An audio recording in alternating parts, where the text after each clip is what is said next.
Hello and welcome to Afri Dominion. My name is Freeman Singirankabo, and thank you so very much for joining our program today. Those of you joining us live, welcome. Thank you so much for the time that you have afforded us. We are going to make sure that we do not waste it. And with that in mind, happy Thursday to all of you guys who are still Thursday, and a happy Friday to those of you who have just gone to the very next day. So today, as I have promised you guys this past couple of weeks, even yesterday, things been so happening such that we have not been able to join you guys as we used to. However, we have decided to put some resources together so we can actually do some consistent broadcasts, especially in the Greater Lakes region. It's those of you guys who are able to follow us on social medias. Welcome. We also want to give you guys an opportunity to participate anywhere that you can. So today, what do I want to talk about? What do I want to talk about? I want to ask, and I want to put it to you guys, when is it okay to set up a so-called revolutionary army? Now, this is a code name for a rebel army. Now, this is one of the things that's ravaging Africa. Surprisingly, the majority of African government, I have not pulled up the stats, but I will be more than happy to do that on our following broadcast to show you that most of these leaders, at some point in life, they used to be rebels. I will give a case in point. Specifically today, I want to zero in this conversation to the Great Lakes region, specifically in the DRC, or the Democratic Republic of the Congo, Rwanda, Burundi, Tanzania, and Uganda. Those are the main nations that I really would love to talk about right now, as brief as we can, so that we can get some context out of it. So, first and foremost, why is this sort of like an issue I'd like to bring to your attention, especially you young people? When I say young people, believe me, I'm a young person myself. However, there are most of you guys who have no single clue what's been happening here, especially in Africa.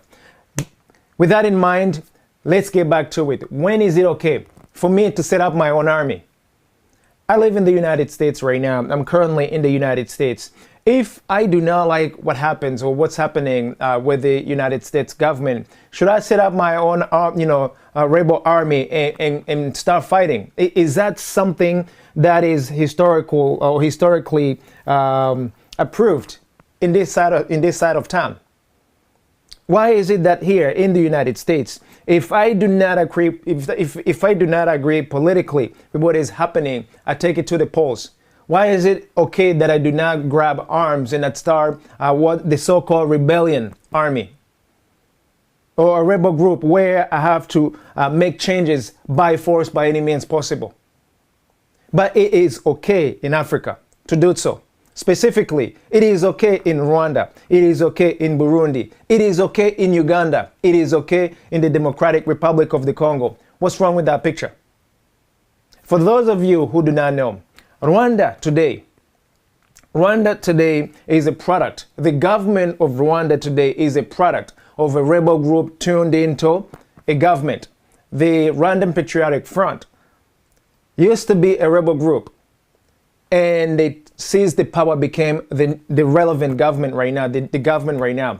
Now, there are a couple things that I want to talk about, and I want to sparingly talk about it, or with sensitivity, if you would.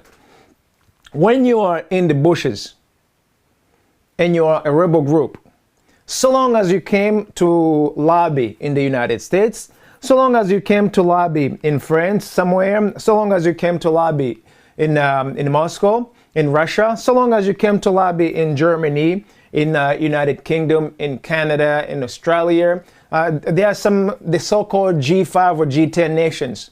If you lobby yourself there and you say, hey, listen, we want to wage a war in this particular country, we do not agree with what's happening, would you support us? Oftentimes, they help you in the name of democracy. So now, this is the same thing that's been happening in most of the nations within Africa, especially right now, guys. You know that we have so many coup d'etat taking places. If I do not particularly like what's happening, I just make changes.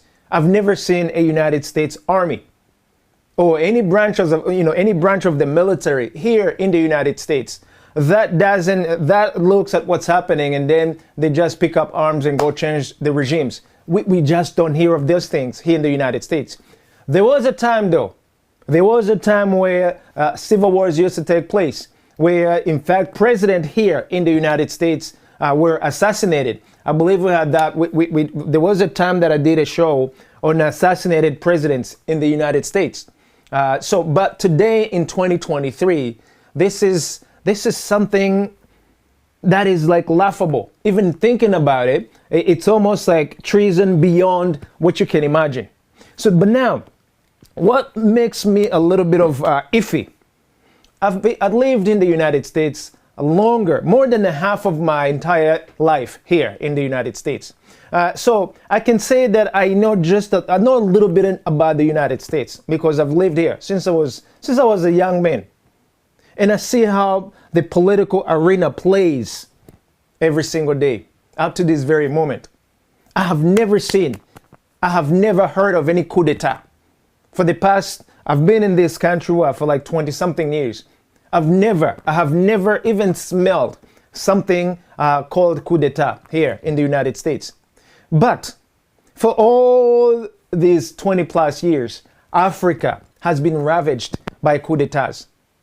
And these coup d'etats have been fully supported by many nations in the West, by nations in Europe, by nations in Asia, Australia. The rest of the globe have literally taken they have their hands in one way or the other through different coup d'etats that's been taking place in Africa. And I wonder, why is it that only in Africa you get to see coup d'etat? Why in Africa you get to see rebel group being set up? Like today, I could go put together some money and set up my own army, set up the so-called army. But in that case, it's called the rebels. I want to give it to you. I want to go on Wikipedia. So I want to give you just a little bit. Specifically, if you zero in to the Democratic Republic of the Congo. I was just looking because I was curious as to how many rebel groups that there is in the Democratic Republic of the Congo right now. So currently there is at least, let me see here, list of armed groups in the Democratic Republic. There's at least minimum of 41 armed groups in the Democratic Republic of the Congo. Minimum 41 armed groups. Minding you, the Democratic Republic of the Congo is like 1/3 of the United States. In 2023, it is okay for a country such as the Democratic Republic of the Congo to just have a bunch of people who do not necessarily share the same views with the government or the local government, and they just pick up arms and they go fight. Secondly, the Democratic Republic of the Congo doesn't have any arm manufacturing shops. And you wonder, how do these armed groups manage to bring guns, all kinds of military gears in the country, and they wage wars? Ladies and gentlemen, especially my brothers and sisters in Africa, those in the diaspora, we have issues that we oftentimes ignore. Issues of wars. Issues of wars are one of the biggest things that most of that we mind our business. Now, in this instance, it is hard for me to ignore these issues, specifically in the Great Lakes region, because that's where I'm originally from. I'm originally from Rwanda, and because of that, Rwanda is right next door to the Democratic Republic of the Congo, right next door to Burundi, right next door to Uganda, right next door to Tanzania. In that whole little region, it is constantly under turmoil because of warfares, because of all these rebel groups wanting to fight, wanting to take over. In fact, one of the rebel groups turned into government today, the Rwandan Patriotic Front, also was in the bushes fighting. In Uganda, Museveni was in the bushes fighting many years ago.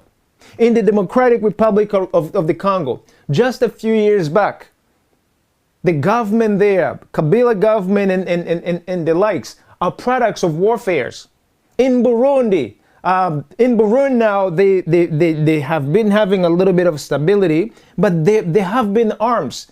In the 90s, actually, I would dare say from the 70s all the way here. This whole entire region, in the Great Lakes region, has been affected by wars. But it is not by mistake. That's one of my points that I want to make. This whole region is so rich to the extent that the United States, France, United Kingdom, Germany, China, Japan, Australia, and a lot of these G5 and G10 nations, they always have a business. They always have a stake there. They always want to go there to get, they call it the interest of our nations in the Democratic Republic of the Congo. So it is no wonder guns also follow. As I had just told you guys, the Democratic Republic of the Congo does not have arm industry.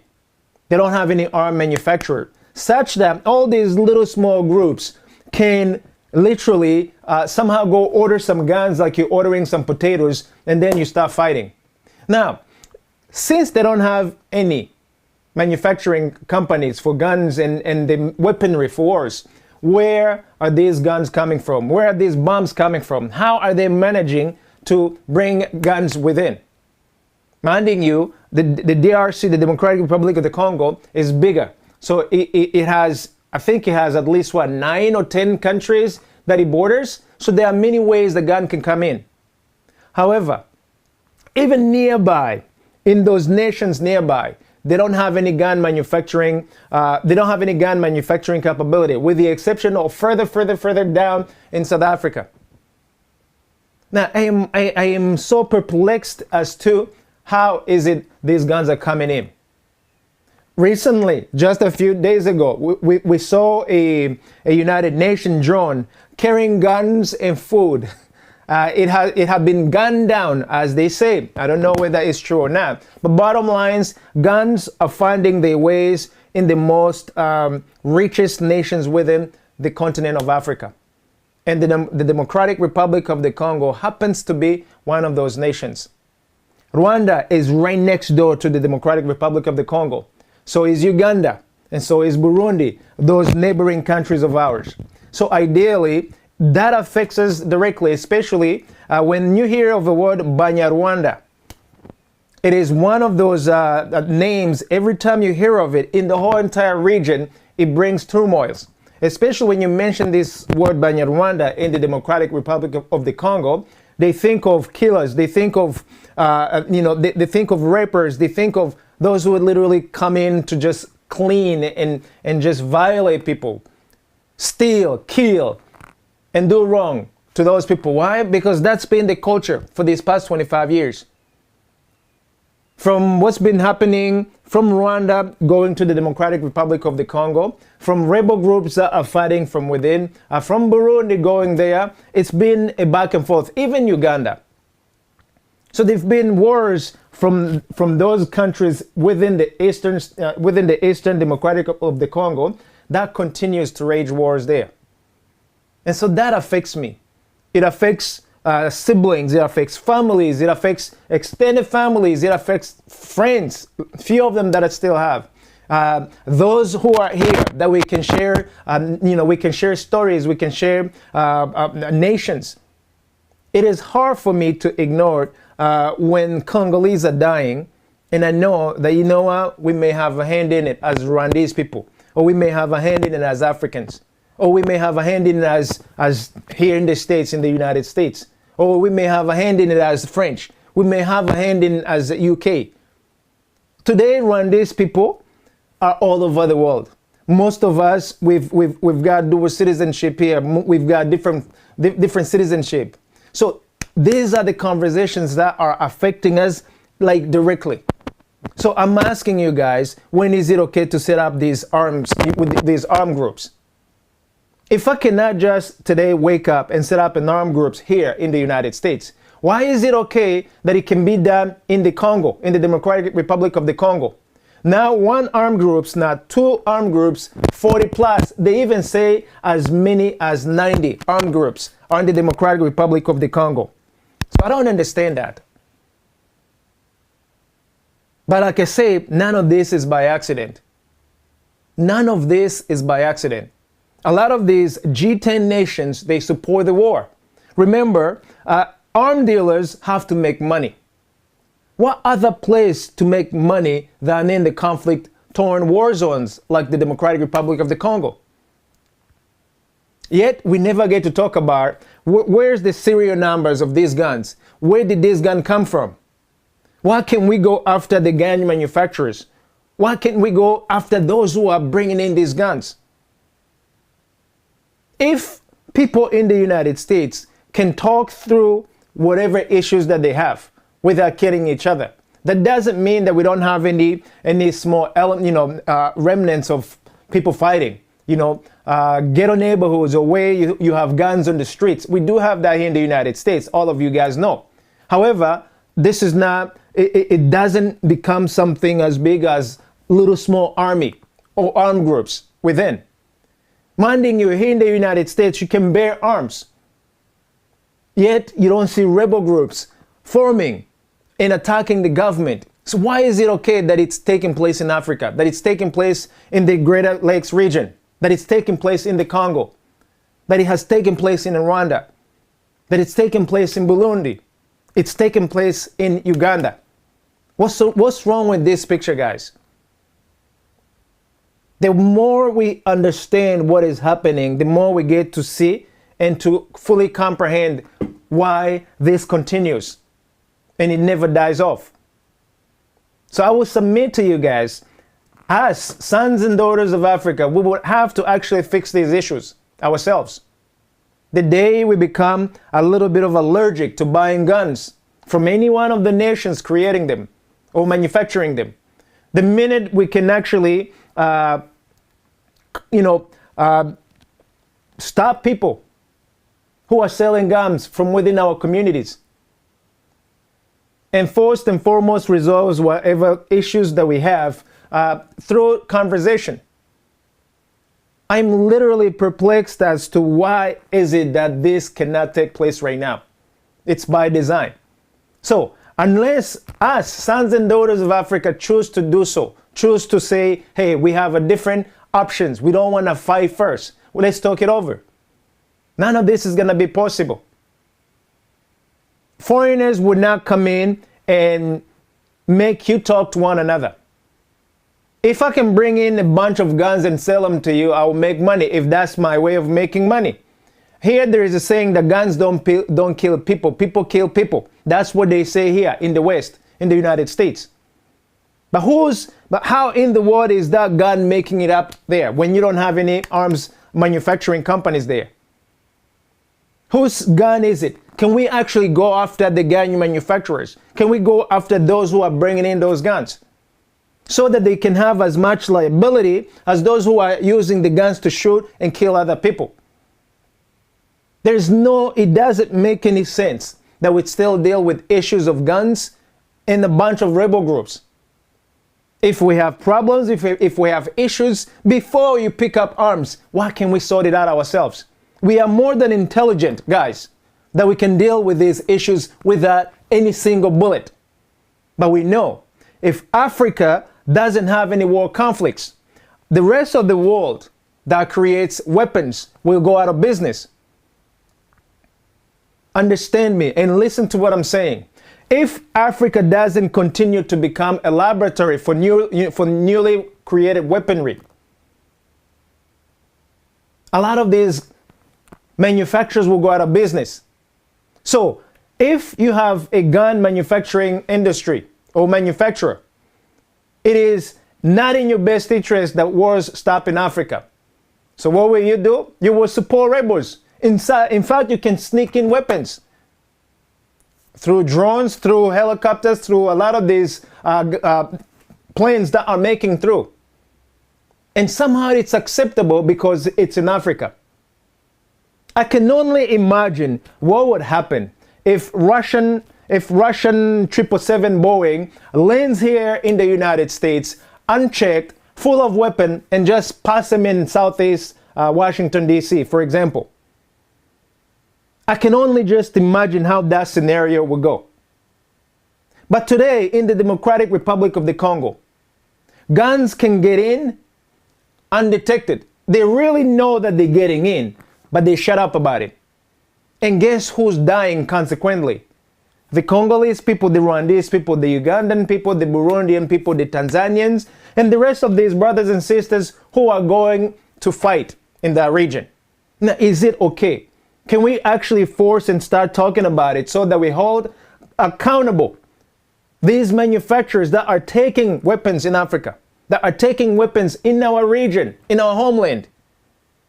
I, for one, I'll be one of those guys who are going to say, stop killing us. Even though you didn't pull the trigger, your gun that made it all the way in our homeland has killed millions of people. They talk about 30 plus million people who have already died since the 1990s in the Greater Lakes region alone, meaning in between Tanzania, Uganda, the Democratic Republic of the Congo, Rwanda, Burundi, Angola, Central Africa, and the rest of the nations nearby there. Guys, we are as human as everybody is on planet Earth. If you do not value your life enough that you say no, your guns will not come to our street. Let's have a moratoriums over these guns. Let's hold accountable governments. Let's hold accountable companies, private companies that are bringing in guns to Africa, that are bringing in guns in the Great Lakes region, that are supplying guns to these rebel groups. You know things are crazy when governments cannot keep guns from their own country. I am quite sure if the Democratic Republic of the Congo government today could police its own land, not a single weapon will be in the wrong hands, if you may want to put it that way. But because the country is vast enough and they don't have the capacity, at least at this moment, or it doesn't show, guns come in from all over different countries. Arms dealers, they bring in guns, they bring in all kinds of toys for mass destruction purposes. And guess what? It is an African sons and daughters who are dying at the end of the day. It is African sons and daughters who are getting raped at the end of the day. It is African sons and daughters who are being taken into slavery at the end of the day. And their lives do not matter to the rest of the world. Because if it did, 30 plus millions of them wouldn't have just died in less than 30 years. Meaning, if you average in less than 30 years, every year 1 million brothers and sisters in the Greater Lakes region perish. Just take statistic, if 1 million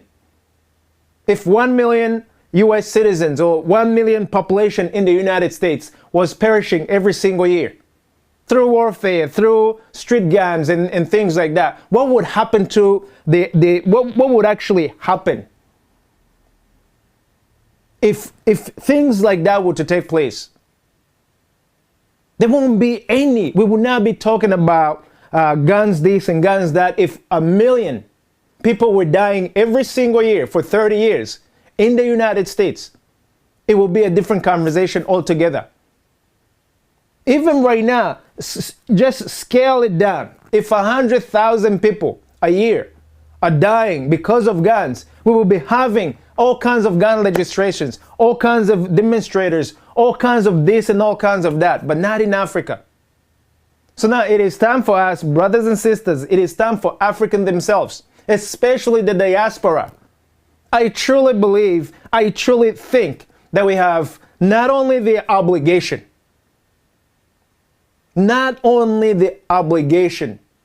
to spearhead initiatives with the purpose of stopping these killings of our own brothers and sisters, our own extended family members within these regions where we are from. It is just not okay that we become, lab rats. It is not okay that new weaponries are created and they are tested in the Greater Lakes, in the Greater Lakes region. It is just not okay that all kinds of chemicals of mass destructions or weapons of mass destructions are tested on our own people. What kind of conscience do you have, or do you actually feel when you know that most of your people are being killed mercilessly, senselessly, just because they are in that geographic region? It is just not okay, guys. And actually, that is, genocide has been committed over and over and over and over and over. And nobody cares. And nobody cares.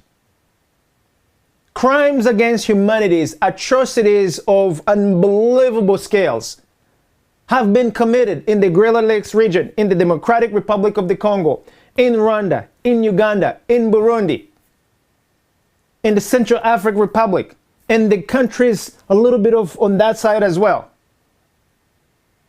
But nobody speak of it, especially us, sons and daughters of those regions. It is kind of a disgrace.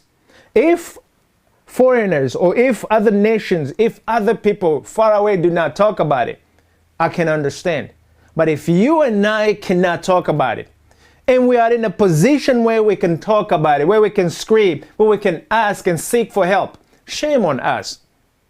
Shame on us. And right now, I'm really disgusted by the fact that these wars are still happening, are still taking place. And we claim to have democracy. We live in some of the best nations around the world.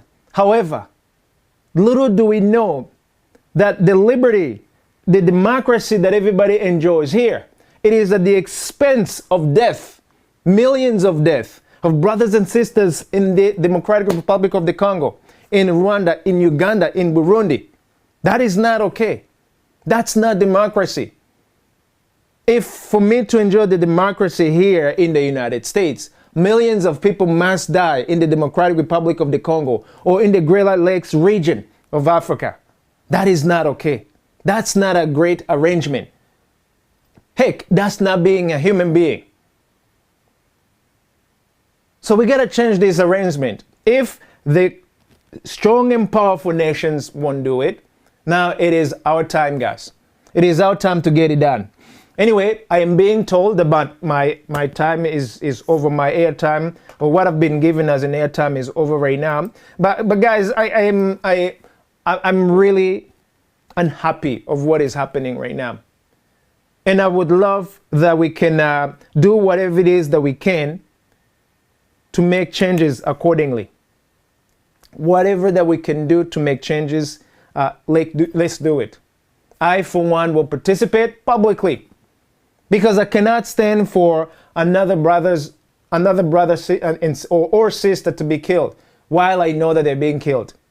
I cannot stand for 100 of them, 1,000 of them, 10,000, 100, 1 million of them. Can you imagine every single year 1 million folks perishing, and you don't hear that on any one of the mainstream media? That's very disgraceful, guys.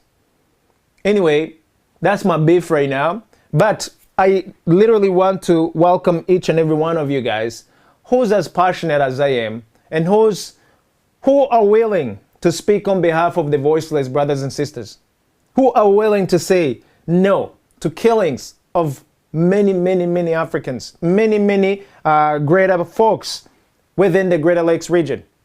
They too are human beings. And just because they don't have a big microphone to say, hey, SOS, hey, please help us out of here, their lives also do matter. Anyway, with that in mind, I'm Freeman Singirankabo. Let me get off the microphone before they chase me off here. I'm so grateful. Let's get to it again. Let's talk about it again, but let's make noise. Let's make healthy noise. let's also pinpoint who's doing what. Tomorrow, I want to actually talk about companies that are actually contributing to the death of millions in that region. Join me tomorrow at 11 o'clock Eastern Standard Time. With that in mind, guys, I'm Freeman Singirankabo here at Afri Dominion. It is such a privilege and an amazing time that we are living in. And thank you so kindly for the teams and the studios and those of you who are actually giving us some airtime to talk the things closest to our hearts. These issues for me, it is not a conversation, it is life for me. So usually when it's happening, when I know that we still go to bed with no solution, I'm still thinking of another child who's going to die in the next minute, in the next hour, in the next day. I'm thinking of that grandma who's going to die. And none of you will ever know on this side of time. And none of you will care, quite frankly, because it's none of your business. However, the industry that's feeding the wars, the people behind the feeding of these wars, they're here, they're in Europe, they're in Asia. How is it that we cannot touch them? How is it that we cannot bring them to justices? Let's do that and let's figure out how to get it done. I know it's hard, but it can be done. If we put our mind to it, we will get it done. And mark my words, one day we are going to get it done. Guys, thank you so much. I'm Freeman Singirankabo here at Afri Dominion. Until next time, y'all stay well. Peace.